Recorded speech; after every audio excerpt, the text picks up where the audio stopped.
नमस्ते, मी अश्विनी. सई सौम्य सिस्टर चॅनलमध्ये आपलं सर्वांचं खूप खूप स्वागत आहे. तर सगळं आवरून ना, सगळ्यात आधी म्हटलं कामाला सुरुवात गिरणीपासून करावी. आणि गिरणी कसं करते मी, आपल्याला 8-15 दिवसातून एकदा लागते, त्यामुळे मी एका बाजूला गिरणी ठेवते आणि जेव्हा मला पाहिजे असतं त्यावेळेस मी कवर वगैरे काढून आपल्या किचनमध्ये आणते. कारण की किचनमध्ये आपलं गिरणीचं पिन लावायचं तिथं प्लग आहे बरं का. तर ज्वारीचं दळण आहे का, मी गावाला जायच्या अगोदर दळून गेलेली, बरोबर 12 दिवस दळण जाईल इतकं मी दळून गेलेली. तर बरोबर पीठ आता संपत आले आहे म्हटलं. आणि माझं कसं आहे, घरचं जरी गिरणी असेल तरीही 2 दिवस पीठ शिल्लक असेल त्याच वेळेस मी दळायला चालू करते. आणि दुसरी गोष्ट, गावाला जायच्या अगोदरच ना ज्वारी वगैरे निवडून ठेवलेले, त्याचा एक फायदा झाला, पटकन पीठ संपल्या गिरणी मला लावायला बरं पडतं. आणि सकाळीच अशा कामाची सुरुवात करते, कारण की एकतर गिरणी आपलं ज्वारी दळायला भरपूर असं उशीर लागतो, तोपर्यंत आपली दुसरी अशी सगळी कामं होतात, जसं की देवपूजेपासून स्वयंपाकापर्यंत सगळी कामं होतात. त्यामुळं मी सकाळी शक्यतो गिरणी लावत असते. आणि इकडं ना मामांना, आता जुने जर माणसं जर बोलत तर शेवया वगैरे असे बरेच प्रकार आवडत असतात. तर मामांना आपलं शेवयाचं उपीट आवडतं, त्यामुळं म्हटलं शेवयाचं उपीट बनवून घ्यावं. तूप वगैरे घालून हलकंसं खालीवर करून ना आधी मी सर्व शेवया भाजून घेते. थोडं फार हलकं सोनेरी कलर येईपर्यंत, जास्त करपवायचं पण नाही आणि जास्त कच्चं पण ठेवायचं नाही, हलकं. आणि शक्यतो तुपात आणि तेलातच मी शेवयाचं उपीट बनवत असते. जे आपलं पोहे आणि उपीटला लागतं सामान तेच, फक्त ह्याच्यामध्ये मी शेंगदाणे डाळे वगैरे घालत नाही, बाकीचं मी सगळं घालते.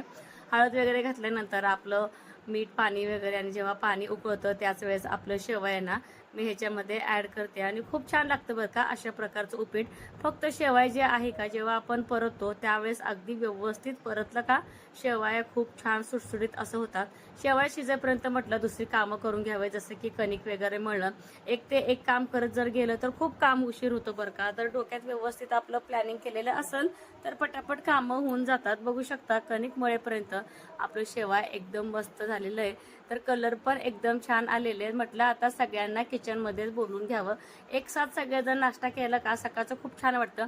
जेव्हा मी चुलीवरती बनवते, काही असो, नाश्ता असो, संध्याकाळचं जेवण असो, सकाळचं काही शक्य होत नाही खाणं पिणं. हा बाबा, जर एखाद्या वेळेस यांना जर उशीर झाला, एखादी चपाती खाऊन जर मळ्यात जायचं असेल, तिथलं तिथं खातात मुली वगैरे, खूप छान वाटतं. जिथं स्वयंपाक तिथं सगळे मिळून आम्ही खातो. तर मामांना सुद्धा नाश्ता दिला आहे. ते सकाळचे फक्त जास्तीचा काय टाइम झाला नव्हता, 8 वाजले होते. ह्यांना सुद्धा मळ्याला जायचं होतं. लागलंच ह्यांना मी बोलली की आंघोळ झाले की मुलांना द्यायचा नाश्ता. चांगलं झालंय मामा, चांगलं झालंय. दोघं बहीण भाऊ दिसतात का नाही, सेम टू सेम. मामा मोठे. मामा तुम्ही किती मोठे आईंपेक्षा सांगा मामांना. 76. म्हणजे आईंपेक्षा 3 वर्षांनी मोठे आहे का? 3 वर्षांनी आईंपेक्षा. हा, तर मामा मोठे, आई छोटे, दोघं सेम टू सेम दिसतात. आणि परी आहे आपल्या बाबावानी. परी ह्यांच्यावर दिसते का नाही? परी सोय मला आवडत नाही. इथं सई परीचा चाललाय नाश्ता. इथं भेंडीची भाजी सुकी आणि चपात्या वगैरे बनवायची आणि भाजीला वगैरे ठेवले, म्हणजे बटाट्याची आमटी, भात वगैरे असं चाललंय. दादाला चहा बिस्किट पाहिजे. आणि हे चाललंय मळ्याला. आपल्या शेततळ्यातलं पाणी उपसायचं चालू आहे. किती आहे अजून पाणी? अर्ध. बर, ते शेवाळ अडकत नाही का पाईप मध्ये? ते काय होते की हिरवं नाही ना? सोयाम का ना नको म्हणतो नाश्ता का? गरम इथं आमचं चपात्या बनवणं चाललंय. तर ह्यांना म्हटलं लागलंच आता एक चपाती खाऊनच जावा मायाकडे. तुम्हाला सांगते सकाळचे वाजलेत 8:30. भरपूर असं कडक ऊन आहे बघ. घाम तर किती येतोय.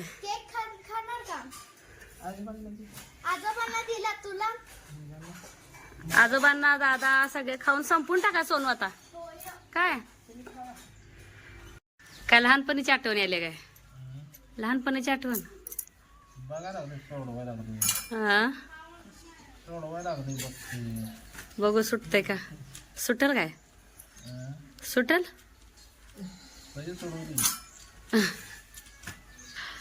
कोणी काढला असेल ही? खाऊन घ्या की गरम चपाती भाजी. ओके, चला. इथं आमचं तवा जळा लागलाय. तर आणखीन इतक्या चपात्या आहेत. येते हाताला. इथं सकाळ सकाळी जांभूळ काढायचं चालू आहे. येत असेल तर काढा ना तर राहू द्या. 4 वाजता हा 4 वाजता ताजे खायला येते वा ताजे ताजे. येते हाताला. द्राक्ष तोडला तोडताय निवांत. आणि इकडं आईंना मामांना मीठ आणि जांभळ पाटीचं आले. सावकाश म्हणा बाबांना.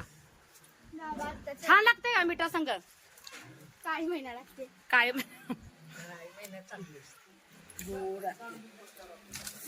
किती गोड आहे. उतरा म्हणा काका नस.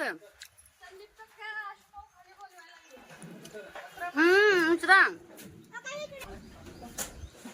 इकडे भांडी वगैरे आणून ठेवली. आता कपडे वगैरे सगळं धुवून घ्यायचं. निवांत सगळ्यांबरोबर जांभळं खाणं चालू आहे आमचं.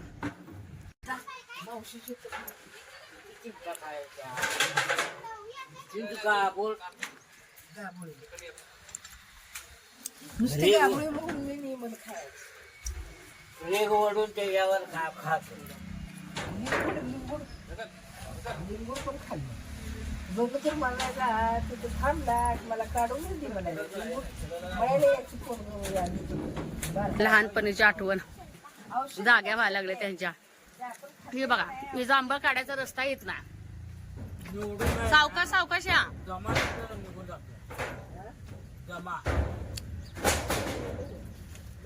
दमा कमी होते मामा त्याच्या ना. काड्यामध्ये टाकला काड्या ते आपल्या मळ्यापासून पड्यासारखं असतंय का सोनू ते कोरपड सारखं लाल लाल नसतंय का? ते आई खातो त्या लहानपणी म्हणत नाही त्या का ती निवडुंग. लक्षात ये ना. निवडून खाल्ल्यावर दमा कमी होते म्हणते ते मामा. होय तुम्ही खाल्ल्यात असला कधी? चांगलं लागतंय. निवडून निवडून हा निवडून म्हण की आजी ऐकू येत नाही. निवडून आता काढा केला तर दमा सुद्धा निघून जाते. पानाचा का काढा कशाचा करायचा? त्याचं जे घर असतं ना आत घर. पानाच्या मधलं ते काढायला त्याला बारीक लव असत्या काठ ते करवाडाचे आहे ना ते चुपकायचं सगळं मातीत गोळायचं असतं आणि त्या बारीक नकाने तेवढं वरचं सालपट काढायचं.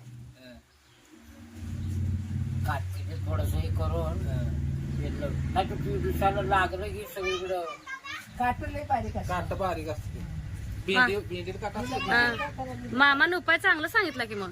भेंडीला काटा असते. हा हा हा मला नाही माहिती बाई. म्हणजे जे पहिलं मामा रानटी नैसर्गिक होतं ते सगळं औषधिकच होतं पहिलेच. आता लिक्विड गोळ्या त्यामुळे फुलाचा चहा प्यायचा. अरे अरे अरे अरे अरे छान लागतंय का? करूया का आपण? म्हणजे औषधीच आहे का ते? हा हा आपण करून पिऊया काय? काय आई पिते त्या विचारा पहिला. आता आता आता पिते का विचारा. मामा आपण पिऊया का? कसं लागते बघूया. भुई आवळा बारका असते नाही नाही नाही ते आवळ्यासारखं असते. बघितलं असेल त्यानं लिव्हर काविळे आहे ना. हा मग हे रानात असते का? असंच रानात असते का लावायचं असते ना? रानात असते होय रानाने वगैरे असते. हा भुई आवळा म्हणून एक बारीक एवढं आवळ्यासारखं फळ असतं. आवळ्यासारखीच टेस्ट असते. अगो बाय. आणि इथं स्वयंचं परीचं काय खेळणं चालू आहे. टेनिस वर अडकलंय फुल.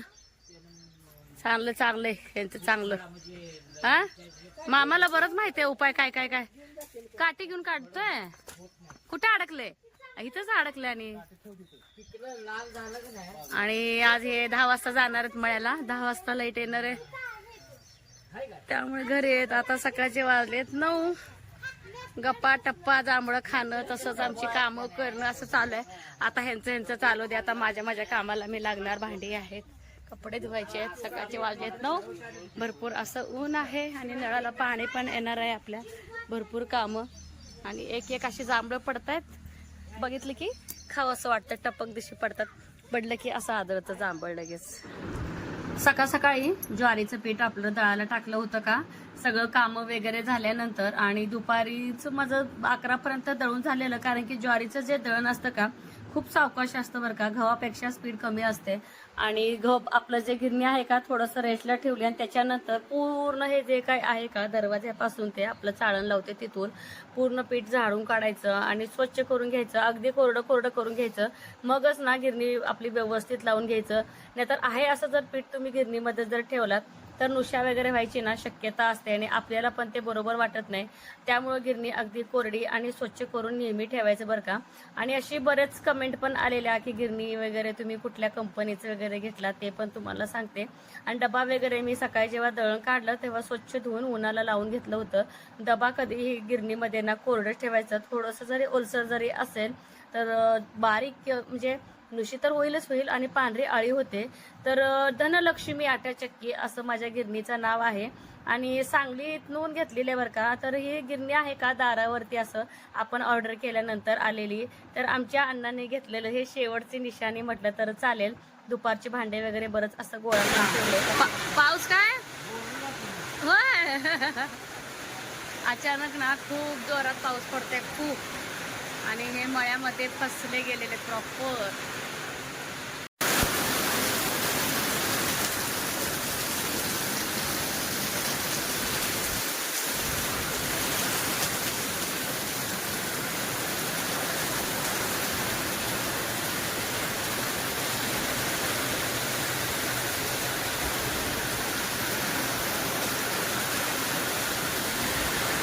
बाहेर असं मस्त पाऊस पडते आणि गारगार गारगार वातावरण, एकदम फ्रेश असं वातावरण. आणि आतमध्ये आपला हा चहा शिजतोय आणि हा चहाचा सुगंध इतकं भारी येतोय या पावसामध्ये, खूप मस्त छान. आता चहा घेणार, मग त्याच्यानंतर आपल्या भजीची तयारी करणार. पिठं वगैरे आणखीन मला मळून घ्यायचे आहेत, ह्याचे वेगळे थोडंसं म्हणजे भिजवून घ्यायचे, ह्याचं वेगळं आणि ह्याचं वेगळं आपलं सुटसुटीत. तर सगळ्यासाठी चहा ठेवले. सगळे काय करतात ते बघू. आणि पावसाच्या पाण्यानेच मी स्वच्छ अशी भांडी वगैरे धुवून घेतले, घर वगैरे क्लीन करून घेतले. तुम्हाला तर माहिती आहे पावसामध्ये मुलं आत बाहेर करत असतात, तर ह्याची अजून दंगा मस्ती चालूच. हे पोरगी बघल तिथं लटकते हा. आणि तिथं आईनी बघा डोक्यावर घ्यायला काय घेतलं होतं, बाहेर गेलेले आई. तर इथं सगळ्यांचे गप्पा चालले छान. चहाची कोण वाट बघते का नाही? व्हायला लागलं की वास आहे ना का. तर छान असं पाऊस पडते, एक नंबर गारगार पावसात गरम गरम चहा. ए चला डाळ हवेच. म्हणू बघा सोप्याचं कवर बिवर आपलं इसकटून झोपली. म्हणू म्हटले की बघते. म्हणू छान दूध चपाती खाल्ले 4 वाजता. झोपा. बाहेर मस्त पाऊस पडतोय, गार वातावरण निर्माण झालंय. जे उन्हाळ्यात मजा येत नव्हती का ती खरी चहा पिण्याची मजा आहे ती आता. तर आमच्या चौघांसाठी चहा आणि मुलांना चहा दूध देते. मुलांना सुद्धा का नाही इतकी इच्छा झालेली चहा दूध प्यायची, कारण की वातावरणच इतकं भारी होतं आणि अचानक पाऊस पडला. सकाळपासून इतकं जबरदस्त ऊन होतं आणि सुख देणारं पाऊस म्हटलं तरी चालेल. बाहेर ना मस्तपैकी पाऊस पडतोय आणि पाऊस पडलाय म्हटल्यानंतर गारवा तर निर्माण होणारच. तर ह्या पावसाळ्यातली पहिली भजी करते बरं का मी. आणि कांदा भजी मला खूप आवडते, मला आणि ह्यांना आणि आपल्या अण्णांना सोलापूरच्या. खरं सांगू का मला भजी म्हटलं की मला अण्णांची आठवण येते, कारण की अण्णांना भजी तर खूप आवडते. पण जास्तीत जास्त मिरची भजी जी आपली मिठात मिरची नक्कललेली असते का ती. आणि माझी वहिनी आणि माझी आई एक नंबर भजी, त्या भजीला तोड नाही, इतकं सुंदर दोघी भजी बनवतात. आणि इथं माझं कांदा भजीची पण तयारी चालू आहे आणि बटाटे भजीची पण तयारी चालू आहे. जे काय आपलं ओवा आहे का एकदम ना टाकलं तरच परवडते बरं का. आणि तुमची मेहनत आजची सगळे वाया गेली. मग तिथे उन्हातले सकाळपासून यांना बोलते जाऊ नका दारात धरायला, ऊन भरपूर आहे. तर पावसाचं वातावरण काय नव्हतं, पण मी अंदाज सांगितलं होते की बरोबर तुम्हाला पावसाचं, कारण की इतकं जबरदस्त आज ऊन होतं. आणि त्यात काय झालं माहितीये का, आपल्या मळ्यात लाईटीच्या तारा बदलते का काय माहित नाही, लाईटीच्या तारा बदलल्या का वाऱ्यात पडलेले ते वाऱ्यान तुटते तेव्हा वाऱ्याने का. मग ते वायरिंगचं पण काम चालू होतं, त्यामुळे त्या लाईट ये जा करत होती. मग हे सकाळपासून तुम्हाला सांगते 10 वाजल्यापासून तर घरात होतेच, म्हणजे 10:30 लाईट येणार होती म्हणून. आणि परत गेले, परत नंतर जे उन्हात पाजत बसले पाणी, ते बरोबर 2:30 वाजता आपलं पाऊस पडायला चालू झालं. सगळी मेहनत वाया, प्लस अजून भिजून आले. त्या पाण्याने फरक पडत असेल का नाही कडवायला, गोड्या पाण्याने. थोड्या पाण्यात फरक पडतो. किती राहिले शेतकऱ्याचं पाणी? अर्धा आहे. अजून अर्धा? हम्म. ह्या वर्षी परला पोहायचं पण झालं नाही. आणि सई कसा परफेक्ट शिकते पोहायला, परीचं कसं आपलं अजून डब्यावरच आहे. 2 वर्ष झालं अजून डब्यावरच. जरा शिकायला लागली की आम्ही लगेच पुन्हा सुट्टीला जातो. परत मध्ये यात्रा येते आणि यात्रेच्या पिरियडमध्ये कसं सवा पाणी आहे आपलं, आणि चांगलं पाणी असल्यावरती लगातार पोहलेली चेहरा काळ होतो आणि सवा पाण्यास तर काय बोलायचं काम नाही. त्यामुळं जर राहतं ते तडकाफडकी शिकलं की ते बरं होतं. पण राहिलं तिचं पाण्यामुळेच का नाही. पाणी नाही. पाणी पण होतं, पण जरा थोडंसं घाण होतं. नॉर्मल जरा शेवाळलेलं पाणी होतं. कशामुळे झालं काय माहिती यावर्षी तसं. साठवलेलं पाणी. ते यावर्षी मागच्या वर्षी पावसाळ्याचं पाणी आहे. पावसाचं पाणी येतं का नदीचं? नदीचं. आणि फोडं आलेली सईच्या चेहऱ्यावर, पण आम्ही त्यामुळं पण गेलो नाही बरं का. तर माझा जो भाचा आहे ना सार्थक, म्हणजे नंदेचा मुलगा, त्याचं पण गेल्या वर्षी सेम परिसर अर्धवट शिकणं झालंय. तर त्याला पण शिकायचं होतं, तर त्या पाण्यामुळे शिकणं झालं नाही. परत स्वरास आणि अक्षू आलते का, त्यांनी पण पोहायच्या पेतानच आलेले. स्वयं लागले काल मला मागं मावशी आपण चालत जाऊया म्हणतो मला काल. कुठं? म्हणाल हवायला. हा पोहायला मी हवायला पाणी नाही तिथं. मला बघायचंय तुमचा. होय. हा मी म्हणलं नको जाऊया उद्या मी पोराला बघू. तर तो म्हणतो का जाऊया. ठीक आहे. तर चला बटाटा भजीचं पण म्हणून घेतलंय. बटाटा भजीला काही जास्तीचं पीठ लागत नाही आणि आपलं कांदा भजीचं पण झालंय. तेल आपलं भजी पार्लर बिस्किट खाल्लं अजून छातीत दुकान आहे. हा आजपासून बिस्किट बंद काय. आधी बटाटा भजी पाहिजे, पण बटाटा भजी खाल्ली कमी होणार आहे. मग मी काय केलं माहितीये का, असं हे जे बटाटे आहेत का, जे आपलं पीठ होतं त्यातच घातलंय. असं पण घातलं बटाटा भजी छान होते बरं का. तर आधी ह्याचे बटाटा भजी काढते. दूध तर तिला मच्छर चावलंय म्हणून पायाला पावडर लावले. तर बघा अजून पहिलं पाऊस आहे आणि झाडं आपल्यात भरपूर आहेत. झाडामुळे पण मच्छर होतात आता. तर इथनं झाडापासून जरा लांब ठेवलेलं बरं पडेल पोरांना. तर दिवसभर ते शिवणा पाणी सूर पारंबी असलंच खेळणं चालू असते. मस्त.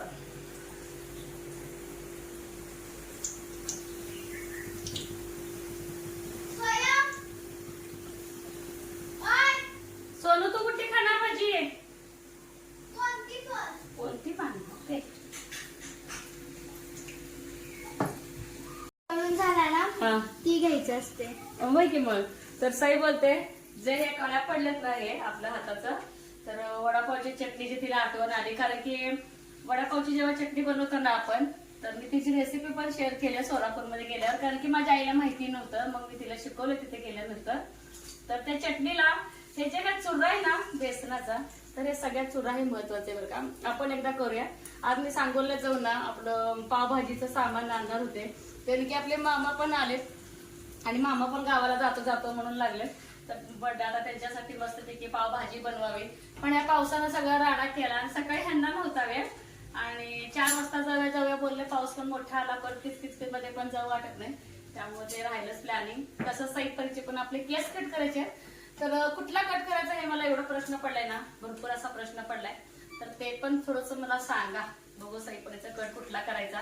परत उद्या जावं म्हटलं तर आमच्या या अमावस्या पौर्णिमा असणारे पाळतात. अमावस्या दिवशी कट करायचं नाही केस असं म्हणतात, त्यामुळे राहिलं. आणि पावभाजी सामान पण राहिलं. बघू आता पावभाजी कधी करायची होते. पावभाजी किंवा आपलं वडापाव तर इथं बनवायचा. कारण की मला इथलं रेसिपी जी आहे माझ्या पद्धतीची ते शेअर करायची. आणि तुम्ही बघू शकता असं पिठामध्ये आपण बटाटे असे बुडवून घेतल्यामुळं अगदी मस्त असे बटाटा भजी होते. मस्त फुगून टुम एक नंबर.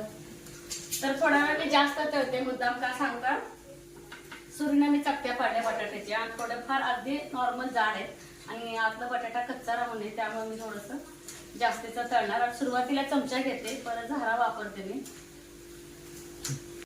एकतर दे तोपर्यंत असं परिचय झालंय. दादा कुठे गेला, दादाला पण बोलव. तर तुम्हाला मी आपली बटाटा भजी दाखवते.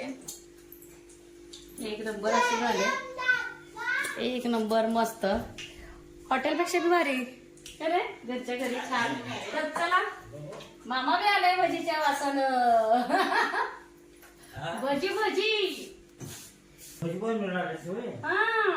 तर मामा सुद्धा आले. तर कोणाला माहितीच नाही मी भजी बनवते, तर वासाने सगळे आले. फक्त साईपरी आणि सोयाबीनलाच माहिती होतं चला तर पटापटा भजी काढते. बटाटा भजी काढल्याशिवाय पण कांदा भजी करता येत नाही.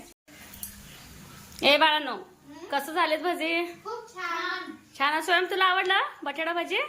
तर मस्त कुरकुरीत असं आपले भजी झालेत. तर सईला तेवढंच आठवण येते आपलं वडापावचं. ठीक आहे, याला बनवू. हा, तर यांचं हे बच्चा पार्टीचं चालू दे. आमच्या बोट्यांचे भजी मी इथं बनवते. आता मामांना, ह्यांना, आईना, तर सगळ्यांनाच बोलवणार आहे. सगळ्याच गरम गरम बसून खाऊ. तर चला भजी करू. ओके. दादा कुठे गेला? भारी केलं. कांदा आला तुझा दोन. अरे बापरे, कांदा चालतच नाही वय. परीच्या वरचा आहे की, परीच्या वरचा आहे की दादा बी. अरे बापरे, चुकून जाते बरं झालं की मग बटाटा भजी केले रे. हा, म्हणून ते म्हणलं बटाटा भजी. बर झाले पाहिजे. झाले. तर मामा, आई आली ती एक नंबर. पोरं पोरं चांगलं झालं का? हा, चांगला पाहिजे ना. चला तर मी पण आता खायला बसले. तर सगळे एकत्रच खातोय. छान कांदा वगैरे कापलाय. मस्त आता भजीचा आस्वाद घेऊ. बाहेर तिकडे पडतोय पाऊस. जे आपले सुद्धा समजा असं सामान्य जसं की पाट, आपले झाडू, ते सगळं भिजते म्हणून आत आणून ठेवले. आणखीन पाऊस बारीक चालूच आहे. कसं झालं भजी? छान ना? चला खाऊन घेतो. भजी खाऊन सगळे इकडचे तिकडं, जसं की हे बघा निवांत आपलं गार हवेचा आनंद घेत आहेत. आणि पाऊस आपलं कंटिन्यू चालूच आहे. आणि पावसामुळे झाडाचा जो लुक आलाय ना खूप छान. आणि उन्हाळ्यामध्ये इतकं उकड्यानं आपण हैराण झालेलो का, हे वातावरण अगदी सुखदायक वाटते बरं का. आणि इथे पत्र्यामध्ये मामांचं, आईंचं, पोरांचं काहीतरी काय चालू आहे. तर ह्यांचं हे चालूच असणार आहे. आजी आजोबासोबत सईपरीचं काहीतरी चालू असते. स्वयंचं आतमध्ये काहीतरी चालू होतं. आणि वातावरण पण खूप छान झाले. आणि परत नंतर माझी जावेची मुलगी आली आणि सई, स्वयं आणि परी हे सगळे लुडो खेळतायत. म्हटलं मीही म्हटलं बसण्यापेक्षा लागलीच आपलं किचन आवरून लगेच स्वयंपाकाला घातलं. विचार केला की आज दोडक्याचा सरबरीत रस्सा करावं, कारण की तिन्ही मुलांना खूप दोडक्याचा रस्सा आणि चपाती कुस्करून खायला आवडतं. म्हटलं ज्या कढईत भजी काढल्या त्याच कढईत म्हटलं भाजी करून घ्यावी. आणि तेलाचं पण म्हणजे जास्ती मात्र होत नाही. अगदी सरबरीत असं जास्तीचं लसूण खोबरं वापरून ना मी ही भाजी करणार आहे. खूप छान लागते बरं का. आणि स्वयंपाकाची क्वांटिटी पण खूप कमी, कारण की सगळे गरम गरम भजी खाल्ल्यामुळं सगळेजण एक एक चपाती खाणार आहे असं बोलले. जेमतेम मी 8 ते 9 चपात्या इतकंच बनवणार आहे. तर असा आमचा दिवस. येथेच मी व्हिडिओचा एंड करणार आहे. चॅनेलवरती कोण नवीन आहे का, व्हिडिओ तर बघतच राहा. आणि लाईक, शेअर, सबस्क्राईब करायला अजिबात विसरू नका. आणि चला उद्या भेटूया आपल्या पुढच्या ब्लॉगमध्ये. Bye, good night.